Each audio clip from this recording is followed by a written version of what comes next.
Very good morning friends. कैसे हो viewers?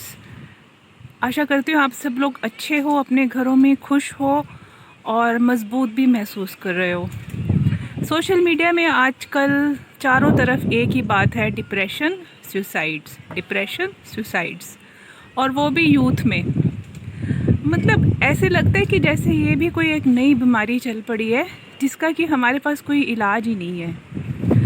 और आज मैं आपसे छोटा सा वीडियो बना के अपने व्यूज़ शेयर करना चाहूँगी कि डिप्रेशन किसको नहीं होता।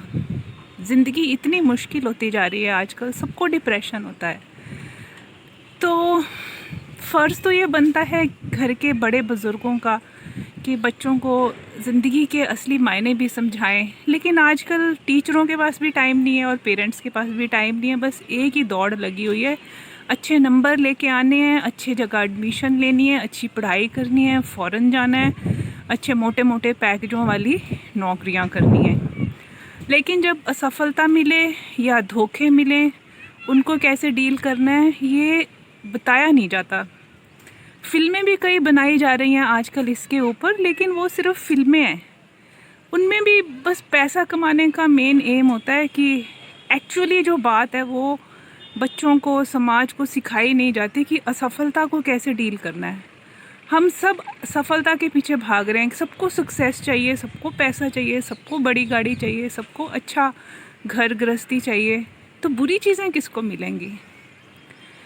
तो आज मैं आपसे अपने थोड़े से व्यूज़ शेयर करना चाहूँगी, ज़्यादा तो नहीं, ज़्यादा वक्त नहीं लूँगी। देखें, ज़िंदगी में हादसे सबके साथ होते हैं। अगर अच्छा होता है तो बुरा भी होता है। हमारे अपने प्यार करते हैं हम जिन लोगों से, अपने परिवार के सदस्य, उनकी मृत्यु भी होती है। ये सारे सदमे इंसान को, अगर वो इस शरीर में है, इस धरती पे है, तो उसको सहने पड़ते हैं।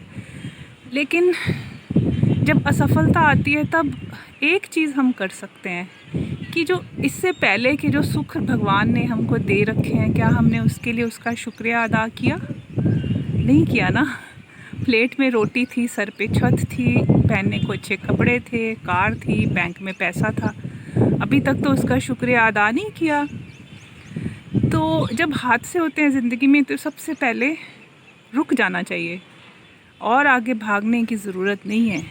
जितना उसने दिया उसका शुक्रिया अदा करना सीख लें तो बहुत अच्छी बात है। टिप्स तो बहुत सारे हैं, जितने मुंह होते हैं उतनी बातें होती हैं। दूसरा टिप जो मैंने अपनाया, और मैं कोई डींग नहीं मारना चाह रही, लेकिन मैं आपको बता रही हूँ कि जब मेरी माँ की मृत्यु हुई, मैं छोटी थी, ज़्यादा छोटी भी नहीं थी, बस कॉलेज में एडमिशन हुआ था। तो अफसोस करने हर बंदा आता है घर में। एक मेरी सहेली भी आई, तो वो मेरी क्लास में अक्सर चुप चुप रहा करती थी, अकेले बैठती थी सबसे आगे, उसका कोई दोस्त नहीं होता था। उसका नाम था लिली। हम लोग बहुत कोशिश करते थे कि उससे दोस्ती करें, लेकिन वो करती नहीं थी, बड़ी मैच्योर थी अपनी एज से। तो लिली आई मुझसे मिलने, अफसोस करने। उसने ज़्यादा बातें भी वो नहीं करती थी। उसने मेरा हाथ पकड़ा, आंखें बंद करी, कोई दुआ करी, और उसने मुझे बैठ के कहा कि तुमने जो जीवन में खो दिया है ना, अपनी माँ का प्यार, वो तुमको अब दूसरों को देना पड़ेगा। मुझे बड़ी हैरानी हुई। बताओ, मैं भी कोई ज़्यादा बड़ी नहीं थी, 16-17 साल की उम्र क्या होती है। जस्ट 12वीं ख़त्म हुई, कॉलेज में एडमिशन हुआ, और मुझसे वो कह रही है कि मुझे माँ वाला प्यार दूसरों को देना पड़ेगा। और फिर मैंने कहा ये कैसे होगा, मैं तो नहीं समझती। तो फिर उसने मुझे बताया कि उसके पापा की डेथ तो तब हो गई थी जब वो बहुत ही छोटी थी, 5वीं छठी में थी। कोई भाई बहन भी उसका नहीं था, बस माँ थी। माँ एक बड़ी अच्छी सरकारी नौकरी करती थी, इसलिए पैसों की कमी नहीं हुई। और मैंने ये भी ऑब्ज़र्व किया था, वो लड़की कॉलेज के बाद वो गुरुद्वारे पहुंच जाती होती थी। उसने कोई बॉयफ्रेंडों के चक्कर में नहीं पड़ना, फालतू में कुछ इधर उधर टाइम नहीं ख़राब करना, पढ़ाई करनी, सीधे घर जाना, और छुट्टी वाले दिन गुरुद्वारे जाना, टाइम मिले तो भी गुरुद्वारे जाना। तो मैंने उसको कहा भाई मेरे को भी ले चल।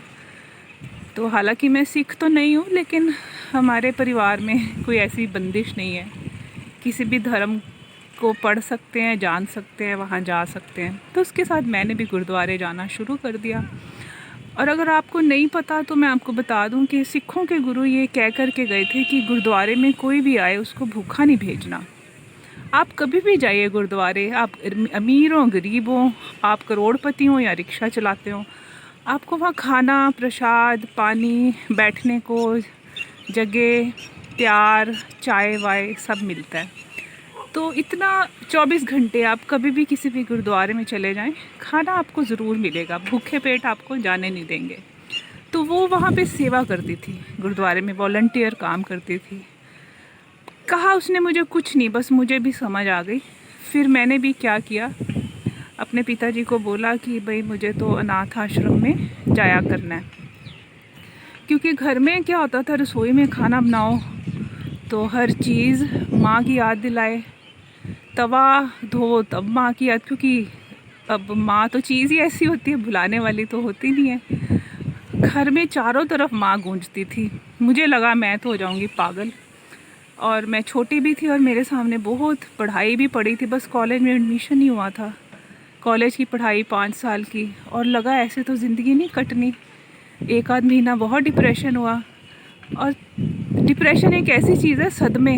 उस समय दोस्त रिश्तेदार सारे मुंह फेर लेते हैं, अच्छे से अच्छे, प्यारे से प्यारे, क्लोज से क्लोज रिश्तेदार भी नमस्ते जी कह के चले जाते हैं। खुद ही झेलना पड़ता है, कोई काम नहीं आता। तो दुनिया की सच्चाई ये समझ आई, तो मैंने पापा को बोला कि भाई ऑर्फनेज चलते हैं। तो हम वही जो दान पुण्य करना होता है डेथ के बाद, तो हमने कहा भाई इधर उधर रिलीजियस प्लेसेस पे दान करने से अच्छा है हम उधर ही करें। हालांकि दादी भी नाराज़ बहुत हुई कि पंडितों को नहीं दे रहे, मंदिरों को नहीं दे रहे। थोड़ा सा उसके कहने पे हमने उधर भी कर दिया। फ्रेंड्स, आप यकीन माने, हम लोग जब ऑर्फनेज गए तो हमें इतना काम वहाँ नज़र आया। क्योंकि क्या होता है ना, अनाथ बच्चे 60-70 थे उस अनाथ आश्रम में, और उनके इतने काम। किसी बच्चे के पास स्वेटर नहीं है, बच्चों के पास देखा जुराबे नहीं है, ठंड आने वाली थी, ना टोपियाँ हैं। और अनाथ आश्रम में बच्चे तो आए दिन आते ही रहते हैं। 1 महीना हुआ था माँ की डेथ को हुए, और हमारे तो सारे के सारे अंदर के हालात ही बदल गए। हमें इतना बड़ा काम मिल गया। फिर कुछ बच्चे थे जो मैथ्स में बड़े कमज़ोर थे, अंग्रेज़ी में बड़े कमज़ोर थे। किसी बच्चे के पास शॉर्पनर नहीं, किसी के पास रबड़ नहीं, किसी के पास पजामा फटा हुआ है। तो बस फिर मैंने तो समझ लिया कि मैंने डिप्रेशन की गोलियां नहीं खानी। हालांकि मेरे पापा मुझे ले गए थे साइकेट्रिस्ट के पास भी कि डिप्रेशन नहीं होना चाहिए। उसने मोटे मोटे कैप्सूल दे दिए, एक सुबह खाना है, एक शाम को खाना है, और 3 गोलियां। ऐसा चक्कर आता था वो खा के, ऐसे लगता था तो मैं पागल हो जाऊंगी। अच्छा भला बंदा पागल हो जाए डिप्रेशन की दवाइयाँ खा के। नाराज़ मैंने बहुत किया, डॉक्टर को भी, अपने भाई को, दादी को, सारे रिश्तेदारों को। मैंने कहा मैं तो नहीं खाऊंगी, कोई बात नहीं। और मैंने रोज़ वहाँ पे अनाथ आश्रम में जाना शुरू किया। घर के पास ही था, पैदल ही मैं चली जाती थी। और इतना काम वहाँ मेरे को मिला, इतना काम, क्योंकि पैसे तो पापा थोड़े ही देते थे जेब खर्ची के, और उसमें से भी कुछ बचाने शुरू किए, फजूल खर्ची बंद करी। फिर सारे दोस्तों रिश्तेदारों के घर में फिर मैंने जा गई, मिन्नत तरले करे। किसी से पुरानी चादर मिली, किसी से बच्चों के कपड़े मिले, किसी से खिलौने मिले, किसी से कोई खाली कापियाँ मिली। और किसी भाई ने मुझे कहा कि मैं चलो तुम्हें थोड़े डोनेशन दे देता हूँ। तो इस तरह मेरे को इतना काम मिल गया। अब एक चीज़ और भी होती है ना, कोई आपको पैसे दे तो आपको उसका फिर हिसाब भी देना पड़ता है। जिस बंदे ने मेरे को पैसे दिए तो उसकी जो भी मैंने चीज़ें ख़रीदी अनाथ बच्चों के लिए, वो मैंने रसीदें बाकायदा उनको जाके दे के आई। और ऐसा करते करते व्यूअर्स, मेरे 1.5 साल बहुत अच्छा कटा। मेरी माँ की डेथ के बाद इतना अच्छा कटा, मैं आपको बता नहीं सकती। मैंने एक सारी दवाइयाँ फेंक दी, अच्छी मेरे को नींद आने लगी। नींद क्या आने लगी, मुझे तो इतना मेरे अंदर शुक्राना डेवलप हुआ। मैंने कहा हाय भगवान, अच्छा है मैंने अपनी माँ को देख तो लिया, उसने मेरे को जो सिखाना था सिखा दिया। और फिर मुसीबत ये कि पढ़ाई करके जब वापस आओ, अपना कॉलेज का काम करो, घर का काम करो, फिर ये भी मुसीबत होती थी कि भाई आश्रम का इतना काम बचा है। मेरे को आती सिलाई, फिर मैंने कुछ बच्चों के पजामे सीने शुरू करे, फिर कपड़ा लाना। तो मैं बता नहीं सकती कि जब हम अपने नीचे वालों को देखते हैं ना, अपने जो नीचे जो है जिनके पास कुछ भी नहीं है, तब हमारा ये डिप्रेशन हो चाहे नींद की कमी, ये सारी बकवास चीज़ें हैं, ये ऐसे गायब हो जाती हैं आपके दिमाग से, आपके सिस्टम से, कि आपको पता ही नहीं चलता। तो पता नहीं आपको ये सुन के कैसा लग रहा है। फिर किसी और दिन और भी टिप्स बताऊंगी कैसे मैंने अपने डिप्रेशन को अपने ऊपर हावी नहीं होने दिया। लेके ज़रूर जाया जाता था मेरे को कि नहीं नहीं ऐसे नहीं होना चाहिए, क्योंकि ज़्यादा पढ़े लिखे लोगों में ज़्यादा जहाँ दिमाग होता है ना, वहाँ यही बीमारियाँ बहुत होती हैं। ये सब अमीरों की बीमारियाँ हैं, डिप्रेशन हो गया, सुसाइड हो गई। गरीबों में ये सब नहीं होता, प्यार से रहते हैं, वो मिल बांट के रहते हैं। तो फिर किसी दिन और बात करेंगे इसके बारे में, और प्रैक्टिकल टिप्स मैं आपको बताऊंगी भी करना क्या होता है। यूथ से भी मेरी यही गुजारिश है, भाई बच्चों तुमको डिप्रेशन हो तो वो जगह छोड़ दो, दोस्त का सहारा मत लो, नीचे जाओ और सहारा दो। जिसके पास कोई नहीं है उसका सहारा बनो, दूसरे से उम्मीद ना करो कि कोई तुमको सहारा दे, कोई तुमको प्यार दे, शक्ति दे, कोई नहीं देता। और डिप्रेस बंदे के साथ बात करने का किसी का दिल ही नहीं करता। सारे खुश आदमी के साथ ही घूमना फिरना चाहते हैं, दोस्ती करना चाहते हैं। Thank you so much. फिर मिलते हैं किसी और दिन। मैं लता आप सबका बहुत बहुत शुक्रिया अदा करती हूँ कि आपने ये सुन लिया। अगर सुना है, अच्छा लगा है तो शेयर भी कर देना और कमेंट में कुछ लिख भी देना। फिर मिलते हैं जी। Thank you so much.